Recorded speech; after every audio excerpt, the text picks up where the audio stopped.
So let me welcome the Honorable Minister, Mrs. Cherrie-Ann Critchlow-Cockburn. Thank you so much for taking the time to be with us this morning. Thank you for having me here, Mr. Bishop. It is great to have you here, and I am looking, as I said, a super ministry. Let us take some of the areas that folks immediately identify with. Food card. What's up with the food card? That's the first question that I'm going to go into. I'm going to go into that area, one of the many areas we'll be talking about this morning. There are differing accounts as to why many people have been kicked off the food card program and the depth of fraud that's going on in there. I'm going to start in thanking you again for being here with that as my first question. Explain why so many people have been taken off the food card program, the depth of fraud, and why. Mr. Bishop, we at the ministry recognized that there were a number of persons who had not been reviewed over a period of time. The system calls for persons being reviewed every 6 months. And we would have discovered that there were persons who had not been reviewed in over 5 years. So we would have embarked on an exercise to have all of those persons come in so that it could have been reviewed, in addition to which we were transferring them to the biometric system. This system calls for a fingerprint as the main identifier, so we would be assured that persons who had food cards in their possession did in fact exist. That folks are very clear. The reason we had the review every 6 months is because it was to determine whether persons were still eligible for the food card, because the intent behind the whole system is to empower persons and bring them to a point of self-sufficiency. So every 6 months or a year, we determine, okay, are you still in a state where you need to have use of a food card, or have you graduated to a point where you are self-sufficient? And this is very important here for folks to understand. It was not meant as a permanent, no, here is for you. It was a here is to help you out of your difficulties. That's correct. And if you have been able to realize that exit from your existing condition, then you're no longer eligible for it. Am I clear on that? That's correct. Okay, because that is going to disappoint a lot of people who thought it was going to be there forever. So you were saying every 6 months they're supposed to do that, and they were not doing that. In that, clearly, avenues for fraud. That's correct. What we would have discovered, initially we would have identified 4,000 persons who were not eligible and they were removed from the system.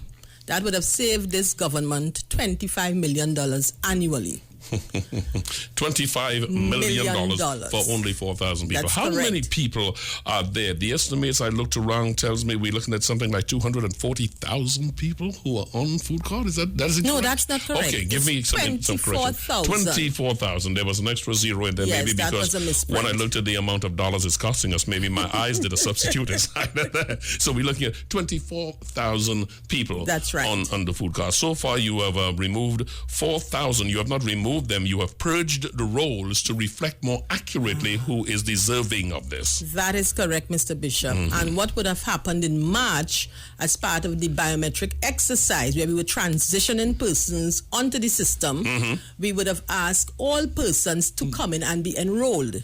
Right. 14,000 plus persons did not come in. Now that would have raised the red flag, because the food card is to provide you and your family with a nutritious meal.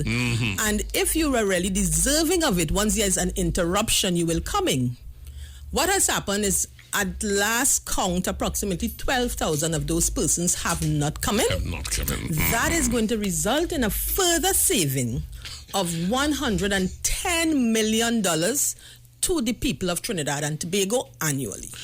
A couple of things that folks have to understand. It is not that we're saying there are 12,000 people who did not come in who are in need of this. We're talking about 12,000 people who, for one reason or the other, realized they may be found out and did not come in for this. The Honorable Minister, Cherrie-Ann Critchlow-Cockburn, is my guest this morning. We are talking about the food card. Keep the emphasis in that area there. 80% of the temporary food card recipient, not counting those who did not come in to recertify or be reviewed.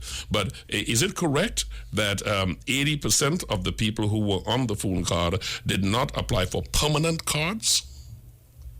Or a great number did not apply for permanent cards? That might be correct. You see, that's my confusion, because when you started and you clarified it for me, I said, ooh, and I took a deep breath, because I was somewhat lost between the temporary card and the permanent card. Could you explain that to me? Okay. Temporary cards are issued initially.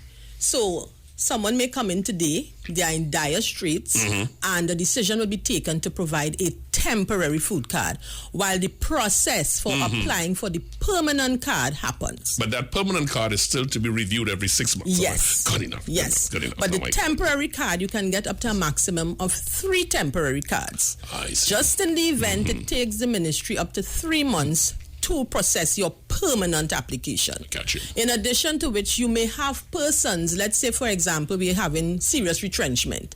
There may be persons who only need assistance for a short period, 1 month, 2 months, 3 months. So those persons would be provided with a temporary card and they would not apply for a permanent card. Got you. So you have different situations where that may happen. Just that we're clear, because a lot of this I'm trying to do this morning is to clear up things, because there's, when you have misconceptions, yes, then people go away and we get trinigram, yes, which is a version of a version of a version of a version. And sometimes the last version ends up being far away from the original yes, intent. What are the criteria for receiving the food card? Okay, the food card currently, a means test is done. And it looks primarily at your income. So we use the poverty line. Currently, the poverty line we use is approximately around $3,000, and your net income is supposed to be $410 or less. At the end of when you would have paid all your expenses, if your net income is $410 or less, then you would be considered for the permanent food card. I don't like to spend the time with distractions, but I like to put them to rest as best I can. There is many detractors are saying that this is being done, this clearing of this review, this purging of the system is being done for expediency in reducing the amount of money government put out. Mr. Bishop, that is totally incorrect. Because at the start of the year, the government would budget how much money it is going to spend. So the intention is not to reduce the amount that is spent, but to ensure that the persons who are deserving and who need the assistance are provided with it. So the intention is not to reduce the amount spent, but to better target and ensure that the persons who are provided with food cards are persons who are really in need of food support. It is all about the biometric system. We remind people that that is part of what is being done this time around to ensure that there is a real live person. And it's interesting, it's important to say that a real live person, because I remember at one of your sessions, I believe it was a seminar that you attended, or it was something for the credit union, I believe, and you raised the point that a lot of people who cannot be found, their names were in fact they're receiving the card. Is that correct? That is correct, Mr. Bishop. What would have happened as part of the exercise when we attempted to contact persons?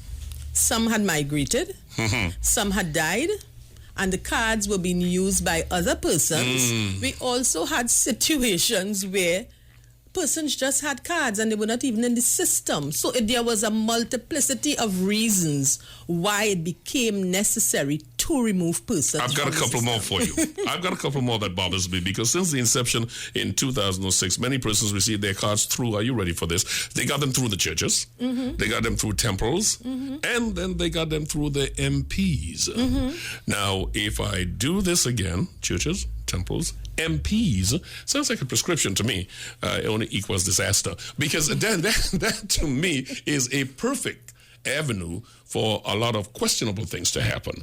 I don't know if you concur with that, but even if you do not, the question is, are we modifying how we distribute these cards now as part of the new dispensation, and is the practice of MPs giving out these cards still in play? No, that is no longer in play. This present administration would have taken a decision that MPs are not to distribute food cards. All food cards are to be distributed through the offices of the Ministry of Social Development and Family Services. You must have had a lot of applause when you said that, but when that was done, wasn't it? But not necessarily, because there are persons who would like the status quo to continue, but we cannot afford to do that. Trust me. At the end of the day, we have to be responsible for public funds and ensure that the persons who are deserving are the ones who receive the food cards. After that inquiry, I was wondering wondering how long I could speak with my tongue firmly placed in my cheek. It is 8 minutes after 11 o'clock. Thank you so much for taking the time to be with us on Brunch. My guest is the Honorable Cherrie-Ann Critchlow-Cockburn, who is my guest this morning. And, you know, she is in that, what I call the super powerful ministry, which is the Ministry for Social Development and Family Services. Moving on from the food card, I believe, is there anything you want to pass on to folks that we have not explored thus far in the area of the food card that you think is in the public domain that is misunderstood? Yes. Recently, it would have become necessary for the ministry to place a hold on the use of the biometric food card for payment. Now, when we would have gone onto the biometric system, it was intended that the approximately 170,000 grant recipients would have been transitioned to that system. That did not happen. And what I've discovered is that we were paying 3,158 grant recipients via the biometric system. This was costing the government $2.8 million monthly. So we were spending $2-something million to pay 3,158 persons $1.7 million.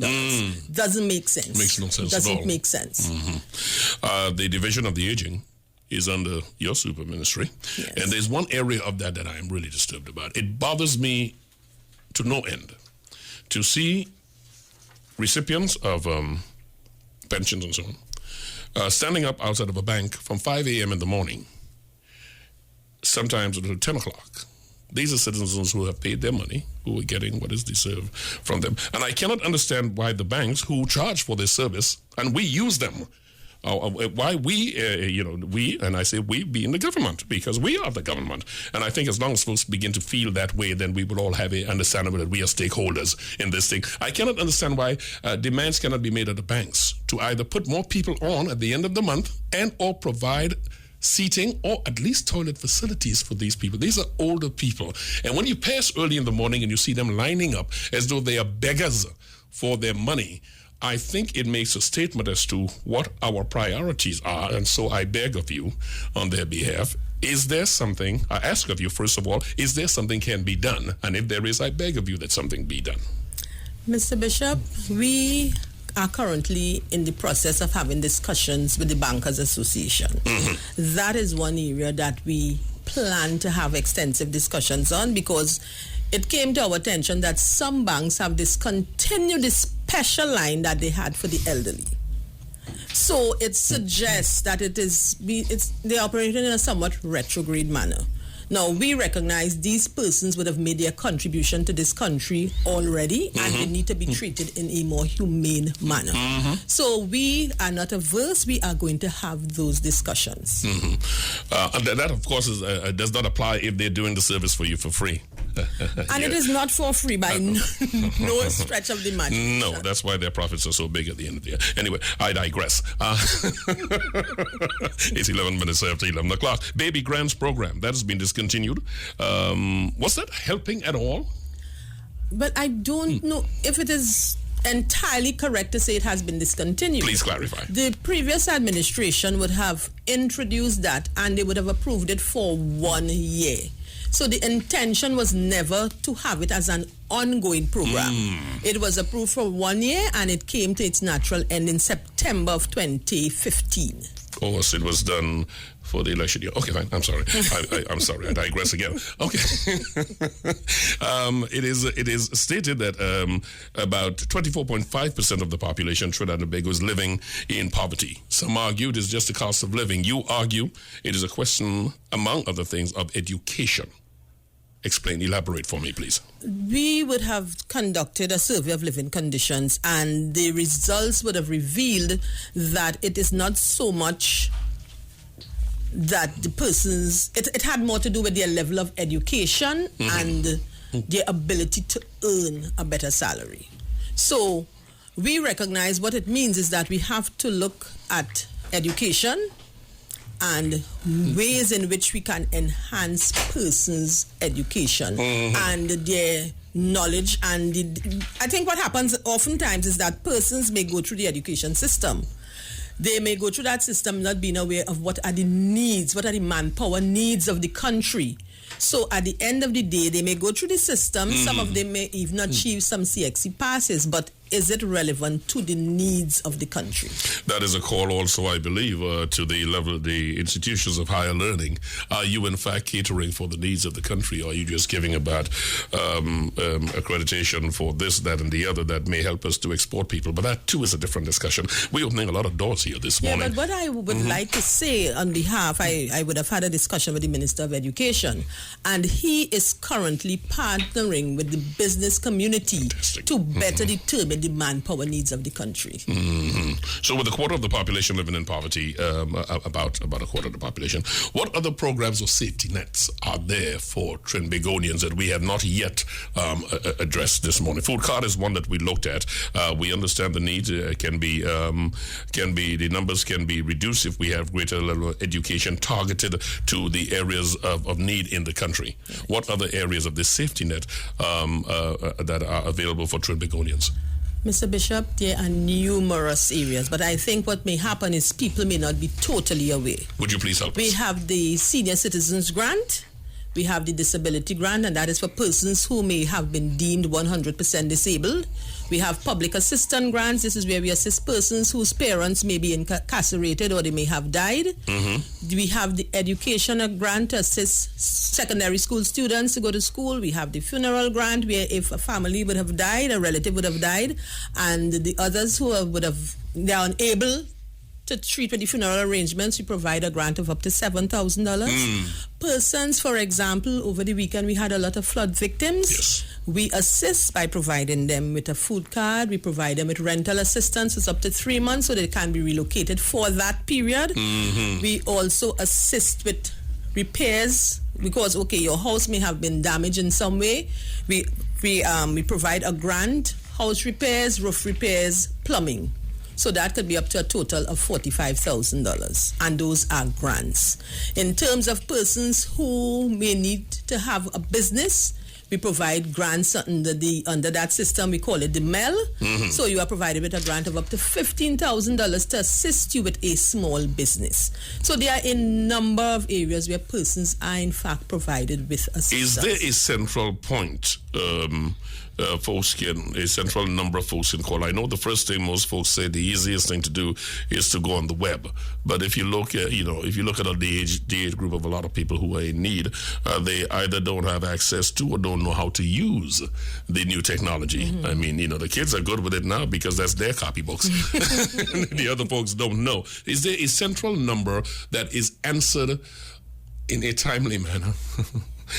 Right, move on. And in a timely manner that folks can call to get the information on this. Each regional office has a people issue resolution unit where persons can call in to get information. A people resolution unit. Yes, but as you indicated on the first call, I cannot say for certain that happens. But what we at the ministry have been doing is that we have been going out. We have scheduled outreach programs for each of the 41 constituencies, and the intention is to build awareness among the citizens as to what the ministry offers and what are the qualifying criteria. We also, if an NGO or any organization writes the ministry and asks us to come out and do an outreach program in their area, we facilitate. And the outreach program, it's more interactive, and I think people relate better at those sessions than simply making a phone call and speaking to someone on the phone. The outreach programs have worked much better. Yeah, because you have somebody you can follow up questions and stuff like That's that. Right. So it makes it a lot easier to directly interact with them. Folks are asking the question often of homelessness. That is also under your super ministry. You see, guys, I told you it is a super. Yes, exactly. All the issues that affect us, all the issues that we care about, are the issues that fall under the umbrella of this ministry. Well, most of them. Let's talk about homelessness. It is a very serious problem. It is qualified in your ministry as socially displaced. Yes. Another PC term. Okay. Okay. The socially displaced, aka homeless, population is growing in the nation. A lot of folks, when I I go to the ministry's page and I read about some programs you have there, and I am impressed by them. Among them being the Hernandez Place Sanctuary and stuff like that. Folks are not aware of these things. Again, what is happening for the socially displaced from your ministry to help ease that problem? I have a lot of questions, but it's best if you make it clear to us, and that will remove some of the cobweb from my questions. Okay. I think we need to place it within a context, first of all. People seem to be of the belief that we can just go on the street and forcibly remove persons. We cannot do that. Based on the legislation, we could be deemed to have kidnapped persons if they were forcibly removed. So at this juncture, what we do, we treat with persons who voluntarily agreed to be removed. And what we have in place, we conduct assessments to determine exactly what their situation is, what is the reason, because some of them it may be a mental health issue, it may be drug abuse, it may be simply that they have fallen on hard times and have nowhere to go. So we do an assessment. If medical attention is needed, that is provided, and then we transfer them to housing units that we have, because we have housing accommodation. We have at Riverside Plaza, we have the one we'd have called in San Fernando, and those who have substance abuse problem, they would be sent to Piparo. Oh, okay. Now, Piparo is probably one of our best kept secret, and we have been doing great work at Piparo. As a matter of fact, our rate of rehabilitation and persons moving on to productive lives is, I think the last thing I would have read is about 60-something%. I myself, when I would have visited there, was very impressed, because we would have had 2 persons who went through the system, who have been rehabilitated, who would have gone on and done studies.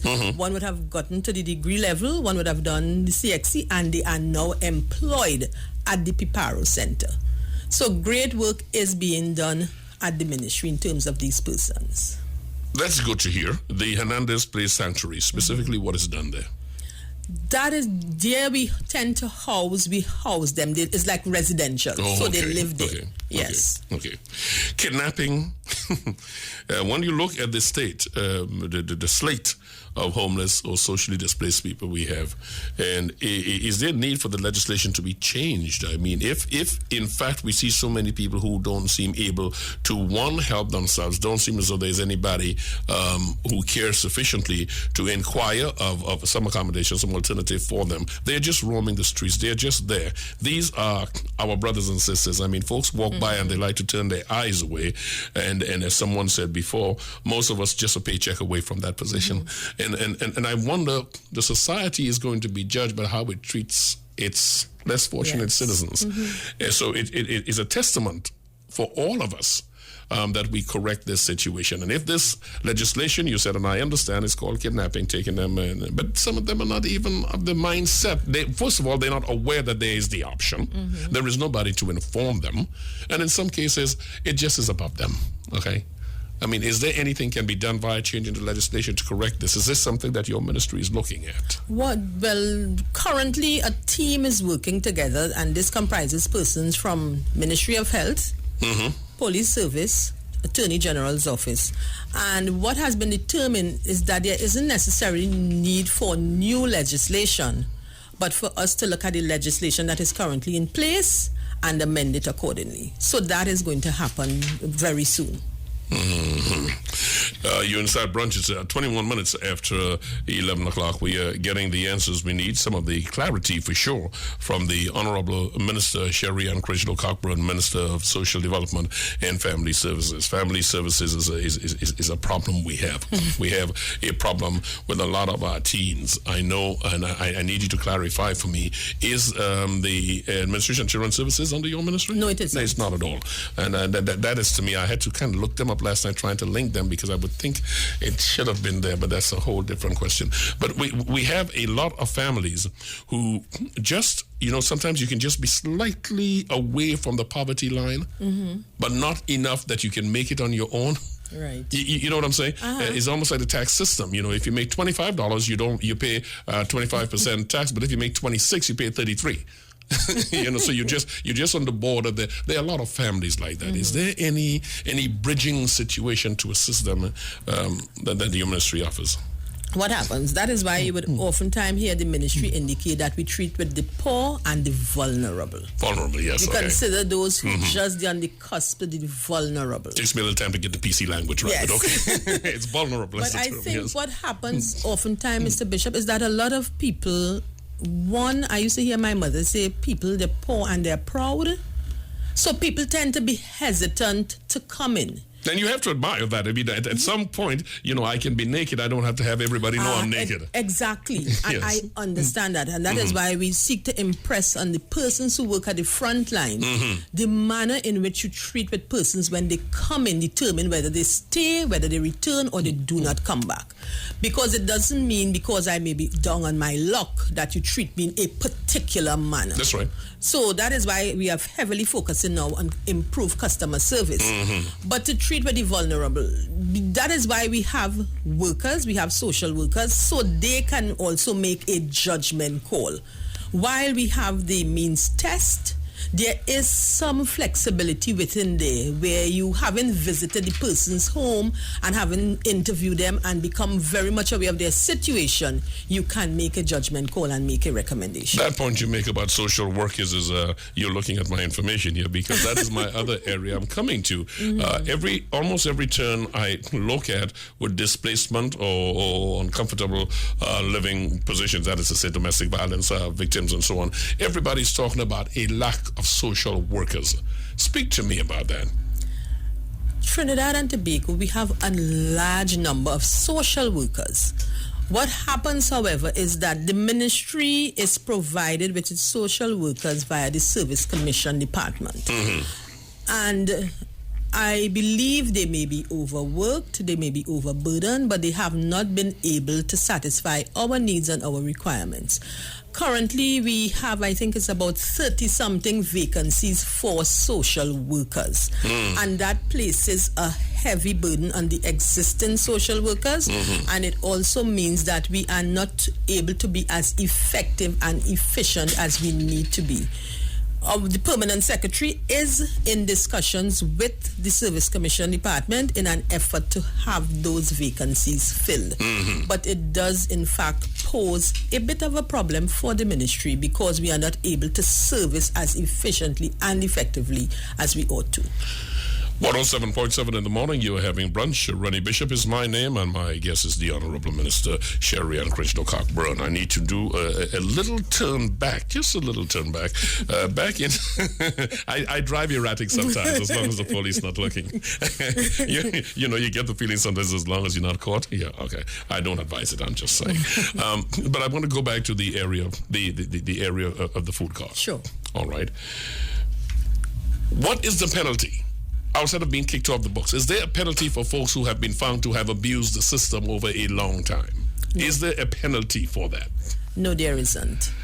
That's why we have the problem.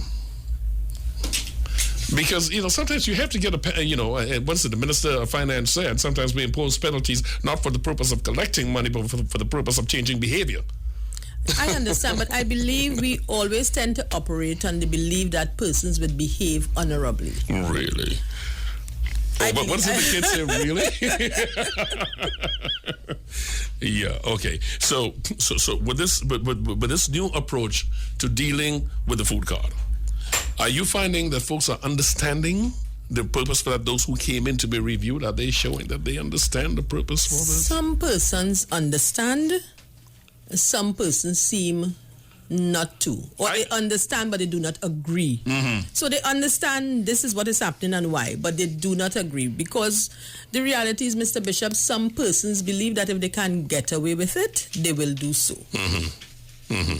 I understand, but do I really have to leave my home to come out and get this recertification then? Yeah, I know how difficult that is for a lot of people. No, persons who, you may have disabled persons who cannot come out. There are interface officers, there are field officers who would go out to those persons and do the assessment. So it is not necessary that you always have to come in into the office to have that done.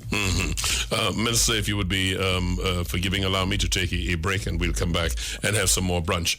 Maybe I can offer the minister some coffee if she knows how I make it. She is going to say absolutely no. But I'll try anyway. We'll be right back.